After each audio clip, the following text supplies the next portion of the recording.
নমস্কার বন্ধুরা, আরও একটি নতুন রেসিপি নিয়ে হাজির হলাম তোমাদের সামনে। আজ আমি বানাবো ডিমের ঝোল। তার জন্য আমার আলু, ডিম, পেঁয়াজ, রসুন লাগবে। আলুগুলোকে ছাড়িয়ে টুকরো টুকরো করে কেটে নিলাম। এবার একটি হাঁড়িতে গরম জল বসালাম, তার মধ্যে আলুগুলো দিয়ে দিলাম আর ডিমগুলো সিদ্ধর জন্য বসালাম।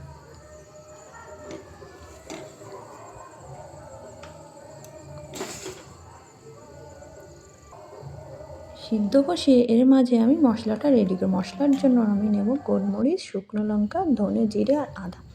মশলাটা আমি শিলেই বেটে নিলাম। ডিম আলু আমার সিদ্ধ হয়ে গেছে, এদিকে মশলাটাও রেডি করা হয়ে গেছে। কড়াইতে তেল দিয়ে দিলাম, দিয়ে একটু লবণ, একটু হলুদ দিলাম, দিয়ে ডিমগুলো আমি ভাজতে শুরু করলাম। ডিমটা ভাজাও হয়ে গেছে আমার। ওই তেলে আমি একটু গোটা জিরে ফোড়ন দিলাম।